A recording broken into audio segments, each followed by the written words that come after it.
कि जुर मिली सखियां घर में आई।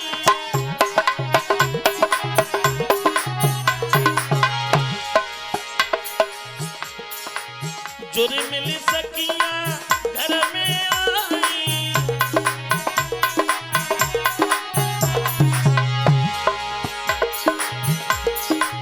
अजब बाहर बाछाई कि राम जी की बजती बधाई।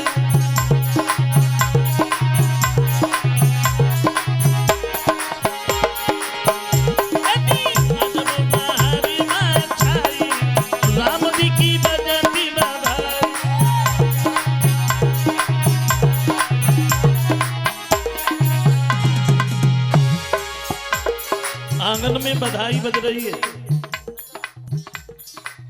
सब लोग बड़े प्रसन्न हैं।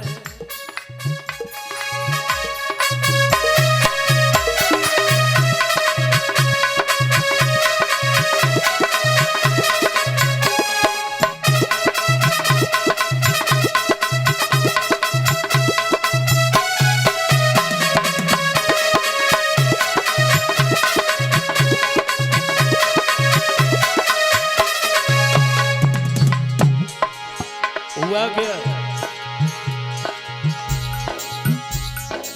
बाजी बधाई श्री रामचंद्र की, और भागी सबही नारी। बाबी ढोलक बाबी मदीरा, बाबी खड़ी मुस्कान।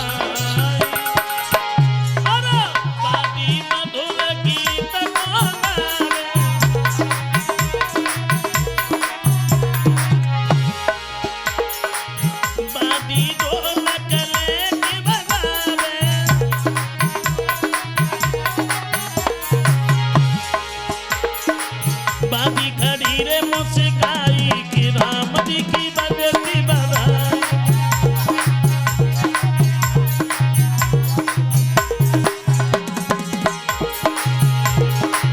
बाबी खड़ी रे मुस्काई राम जी की बजती बधाई।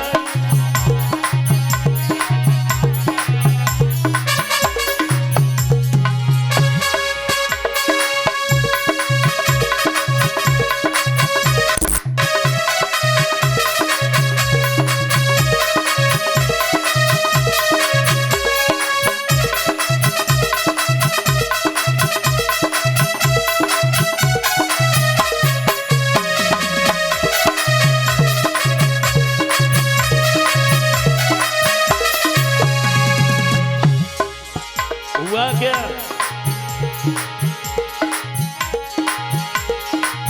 राजा दशरथ दान लुटावे,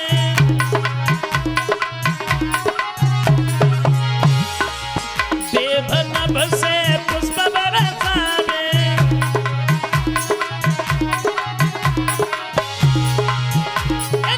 राजा दशरथ दान लुटावे, देव नभ से पुष्प सही तीनों माई कि राम जी की बजती बधाई।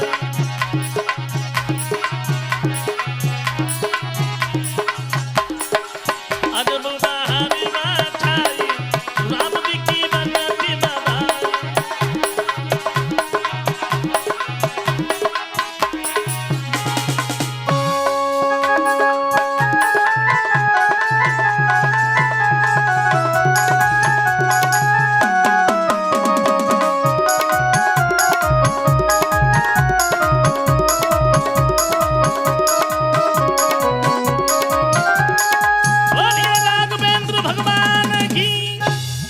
वाले मंच में फिर बैठ गए।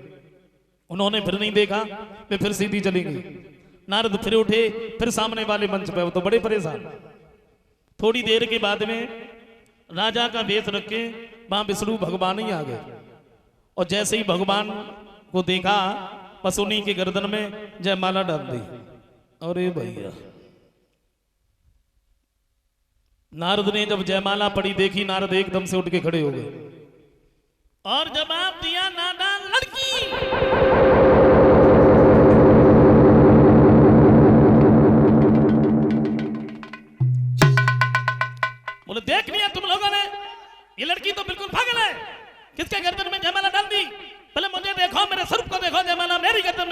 बोलिए। कोई नहीं बोला। भोले बाबा ने जो गढ़ लगाए थे दोनों गढ़ उठ के खड़े हो गए और एक बात कही, कहो नारद का शर्म ना लग रही का? तो नारद कहने लगे, तू क्या हमसे ज्यादा सुंदर है? बोले चेहरा तो देखो कैसो बंदर जैसो लाइन डूल रहे और शादी और करे चले आए।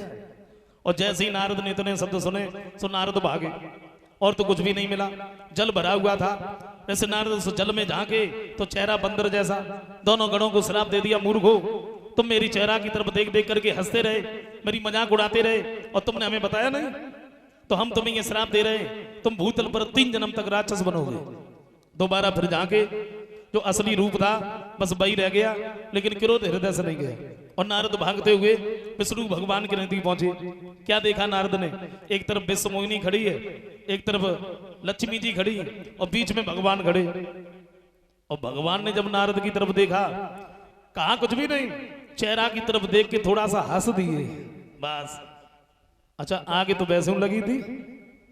और जब भगवान को हंसता हुआ देखा तो फिर और बढ़ी गई। बोले तुमने हमें कहीं का नहीं छोड़ा। और सच बात तो ये है कि तुम तो किसी का बसता हुआ घर देख ही नहीं सकते हो, और मेरा घर तो बसने ही नहीं दिया, उससे पहले उजाड़ दिया।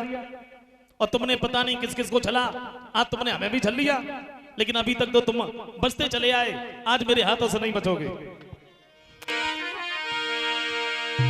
नारद बोले,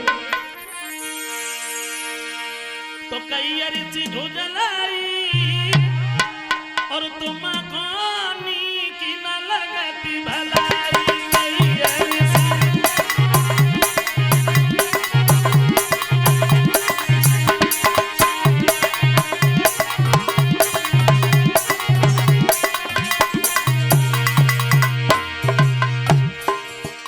नारद कहते तुमने पता नहीं किस किस को छला, आज तो तुमने हमें भी छल दिया।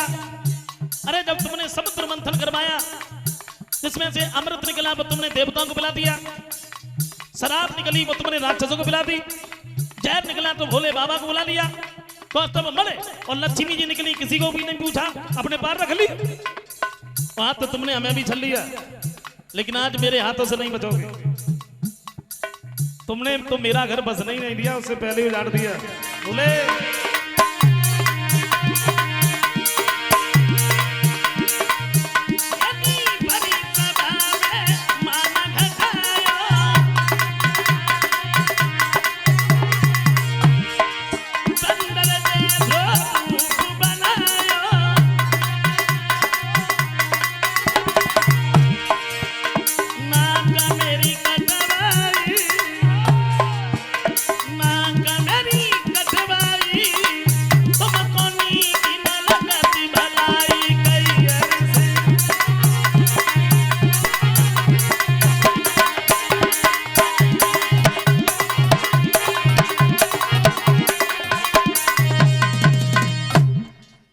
ऐसे नारद कहते हैं, तुमने पता नहीं किस किस को छला, तुमने हमें भी छल लिया।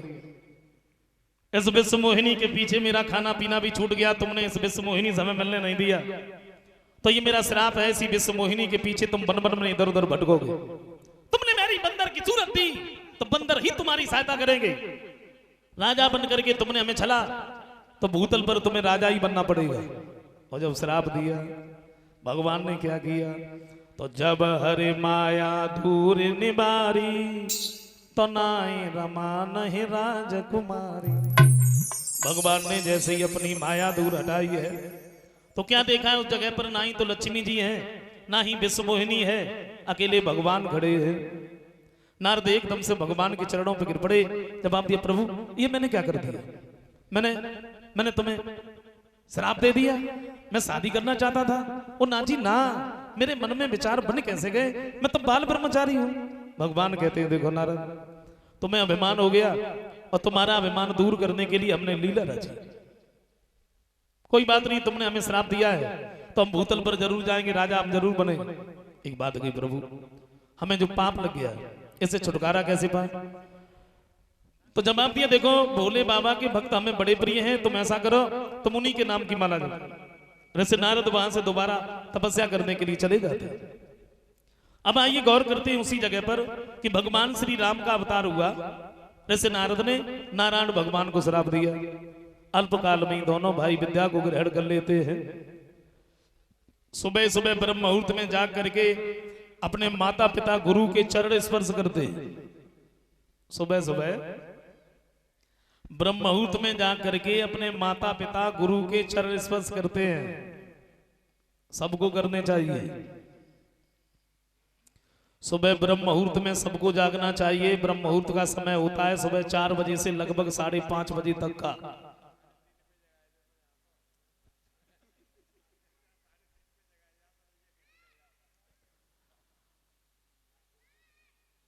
जागना चाहिए और सुबह ही सुबह सबसे पहले जाग करके अपनी हाथ की हथेलियों को, रेखाओं के दर्शन करने चाहिए।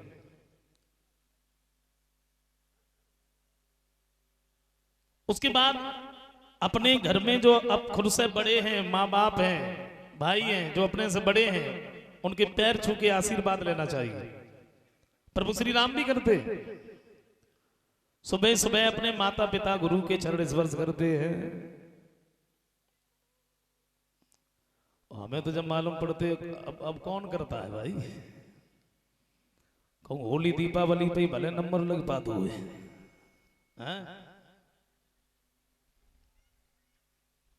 देखो सम्मान करना चाहिए। देखो बुजुर्गों का सम्मान करने से भागवत में बताया 4 चीजें बढ़ती है,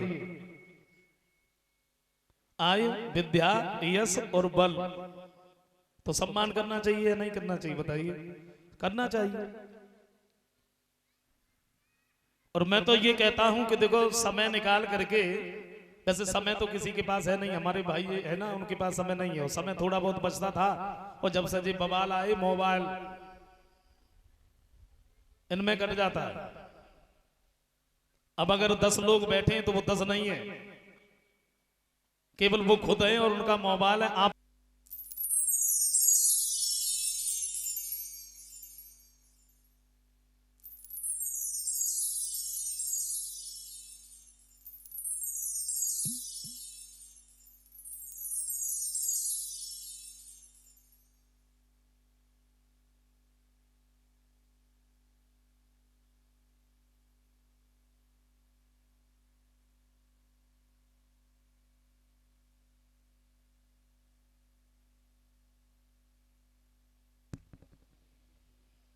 आइए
ना अच्छाइयों की ना बुराइयों की।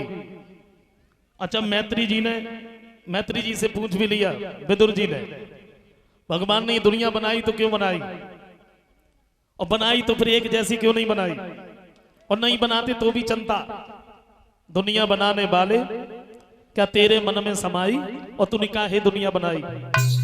वैसे तो ये एक फिल्मी गीत है, और पुराने फिल्मी गीत भी ऐसे ही होते थे। लोग उस व्यवसाय से जुड़े हुए रहते थे, लेकिन फिर भी अध्यात्म भर देते थे गीतों में।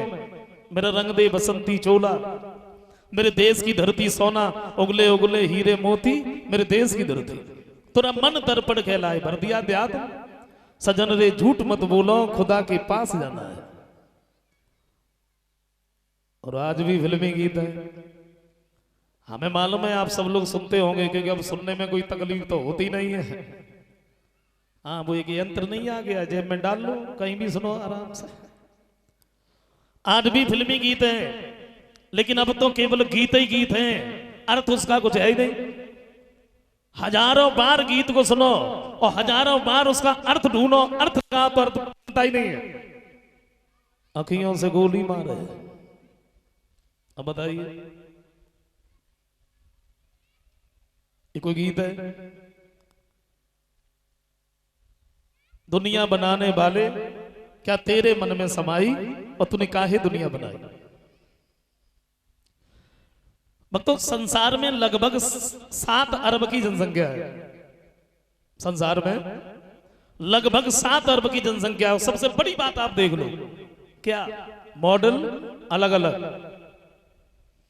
बिल्कुल हूबहू एक जैसी शक्ल किसी की हो ही नहीं सकती। कोई छोटा है, कोई लंबा है, कोई मोटा है, कोई पतला है, कोई गोरा है, कोई काला है, बिल्कुल एक जैसी शक्ल नहीं हो सकती। बताइए परमात्मा की क्या लीला है। शक्ल की छोड़ो, वो तो बहुत बड़ी बात है। ये उंगलियों के अंगूठे के फिंगर ही ले लो, बताइए किसी से मेल खाते हैं एक दूसरे के? नहीं खाते। 7 अरब की जो जनसंख्या है। अच्छा एक चीज और देखो, 7 अरब की जो जनसंख्या है यहां सुखी कोई है नहीं। कोई तन दुखी, कोई मन दुखी, कोई धन बिन रहत उदास, और थोड़े थोड़े सब दुखी और सुखी राम के दास। कोई शरीर से दुखी है? शरीर से दुखी क्या है?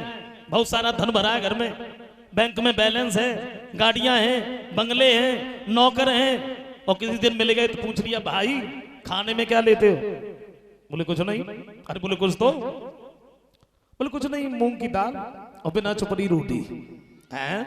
घी क्यों नहीं खाते हो? बोले घी खाएं कैसे? क्यों? बोले डॉक्टर ने मना कर दिया है, घी खाओगे तो ब्लड प्रेशर हाई हो जाएगा। हम नहीं जानते। और कोई अपने मन से दुखी है, यहां सुखी कोई नहीं। मुझे ऐसा कोई नहीं लगता जिसके सामने किसी न किसी बात की समस्या ना हो। हमें नहीं लगता। कोई सोच रहा है क्या करें, सारे दिन मेहनत मजदूरी करते हैं लेकिन बड़ी समस्या है तो धन इकट्ठा नहीं हो पा रहा। कोई सोच रहा है क्या करें, बहुत सारा धन भरा है घर में लेकिन बड़ी समस्या है, उसे कोई खर्च करने वाला नहीं है। गरीब का बच्चा सुबह सुबह रोता है चाय पीने के लिए, लेकिन बड़ी समस्या है, चाय बनी नहीं सकती। क्यों? बोले चीनी नहीं है। बड़े बड़े रईस, बड़े बड़े पैसे वाले भी रोते चाय पीने के लिए। अब आप सोचते चीनी नहीं है, बोले चीनी है तो लेकिन खा नहीं सकते। क्यों? शुगर हो जाएगा। ऐसा कोई नहीं है जिसके सामने किसी न किसी बात की समस्या ना हो। एक व्यक्ति की पत्नी मायके जा रही थी, मायके पति थोड़ा अस्वस्थ था। अब पति जो था पत्नी को रेलवे स्टेशन पर छोड़ने के लिए गया। पत्नी जब जाने लगी तो एक बात की देखो, समय से दवाइयां लेते रहना, समय से भोजन करते रहना, 2-4 दिन की बात है, फिर मैं लौट के आ जाऊंगी। अच्छा जब पत्नी जाने लगी तो पति इतना भावुक हो गया, पति रोने लगा। और उसके एक नजदीक दूसरा व्यक्ति खड़ा था, उसके चेहरा की तरफ देख देख के वो भी रोने लगा। अब जिसकी जा रही है वो कम रो रहा है, जिसकी नहीं जा रही है वो ज्यादा रो रहा है। उसने देखा मैं अस्वस्थ हूं और मेरी पत्नी मायके जा रही है इसलिए मैं रो रहा हूं, ये क्यों रो रहा है? सामने पहुंच गया, बोले भाई हाँ। बोले तुम क्यों रो रहे? बोले तू क्यों रो रहा है? बोले मेरी पत्नी मायके जा रही मैं इसलिए रो रहा हूं। बोले तेरी पत्नी मायके जा रही तू इसलिए रो रहा है, और मेरी पत्नी मेरे घर आ रही मैं इसलिए रो रहा हूं। समस्या ऐसा कोई नहीं है जिसके सामने किसी न किसी बात की समस्या ना हो। एक लाइन हमारे पूजनीय गुरुदेव जी कहा करते थे, पीर देखी एक हंसता है दसरो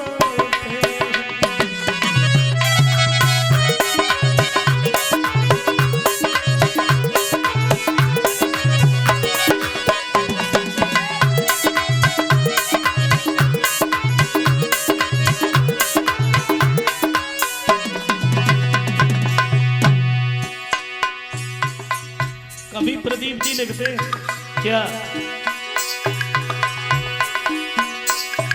दो चार सुखी है लाखों में, आंसू है करोड़ों आंखों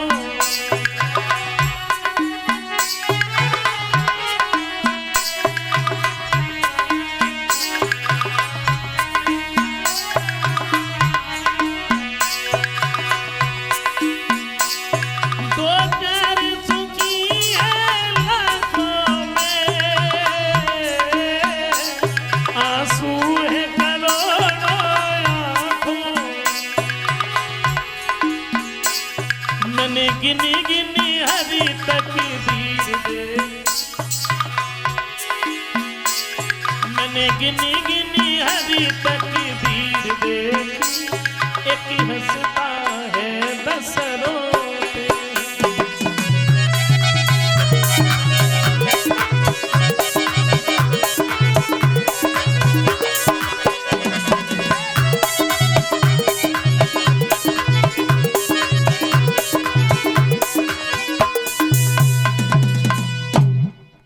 यहाँ सुखी तो कोई है ही नहीं।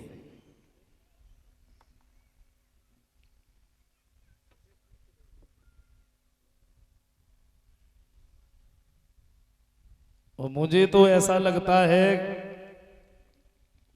जब से हमारा जन्म हुआ और जब तक इस धरती पर रहे और सारी जिंदगी सारी उम्र हमारी रोते ही रोते निकली गई। हम हंसे कब बताइए?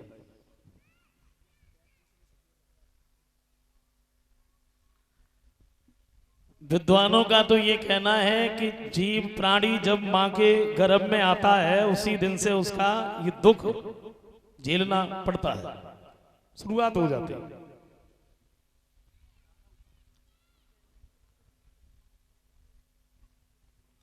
हमारा जब जन्म हुआ तो रोने में लग गए, अब शादी करनी है तो बैठ के रो रहे, शादी भी हो गई, अब शादी हो गई उसके बाद बच्चे नहीं हो रहे तो बैठ के रो रहे, और बच्चे अगर हो गए बच्चे अच्छे नहीं निकले तो बैठ के रो रहे, अब बच्चे बड़े हो गए अब उनकी शादी की चिंता है, जैसे तैसे उनकी भी शादी कर ली, अब उनके बच्चे नहीं हो रहे तो बैठ के रो रहे, और तब उनके बच्चे हो गए तब तक अपने ऊपर क्या हुआ, बुढ़ापा आ गया।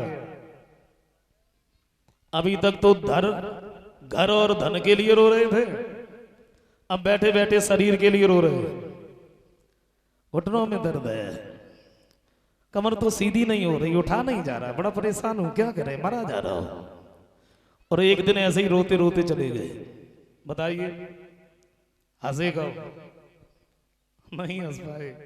और मुझे तो ऐसा लगता है आज जो आपके सामने अगर कोई हंसता है तो वो केवल दिखावटी हंसता है, ऊपर से हंसता है, अंदर से कोई हंसता ही नहीं। अंदर से किसी को हंसी आती नहीं है कि लोग इतने उलझनों में फंसे, कोई नहीं हंसता। लेकिन एक कवि ये कहते हैं हम लोग ज्यादातर दुखी क्यों रहते, दुख का कारण क्या हमारा मालूम? हमारी दुख का कारण ये है हमारी इच्छाएं कभी पूरी नहीं हो पाती। एक इच्छा हमारी पूरी हो गई तो दूसरी तैयार। और एक कारण और है दुख का सबसे बड़ा, आजकल ज्यादातर लोगों को कहता हुआ देखा होगा, और अधिकतर हमारे भाइयों का तो कहना ही क्या है। लोग कहते हैं क्या बताएं भाई, मैंने उसे बड़ा दिल से चाहा, मैंने बड़ा उसे प्रेम किया, बड़े दिल से चाहा, और उसने तो मेरा दिल ही तोड़ दिया। हमारे भाइयों का तो अब बड़ी जल्दी दिल टूटने लगा है। हाँ, नंबर ब्लॉक लिस्ट कर दिया, बोले मेरा तो दिल ही तोड़ दिया। बताइए दिल हम लगाते क्यों है? अच्छा, संसार दिल से चलता है या दिमाग से चलता है? मैं ये बताओ। ये संसार दिल से नहीं चलता है, संसार दिमाग से चलता है।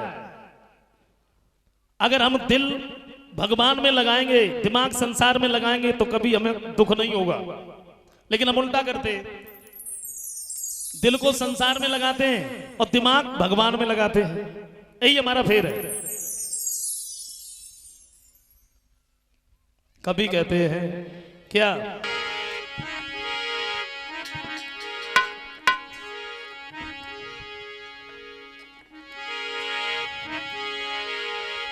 कभी कहते हैं कि ये पापी मन,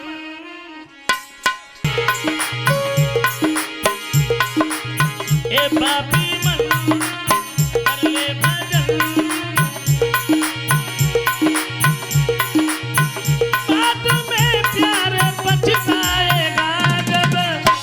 पिंजड़े से पंछी निकल जाएगा, जब पिंजड़े से पंछी निकल जाएगा।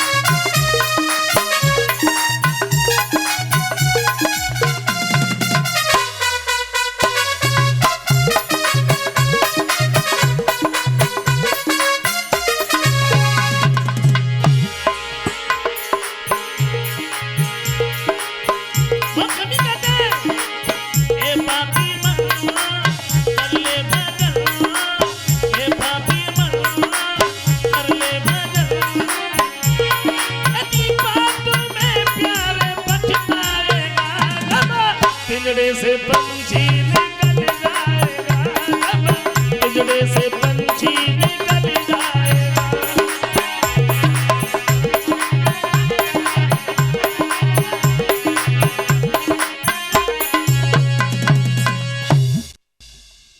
आइए उसी जगह पे गौर करो।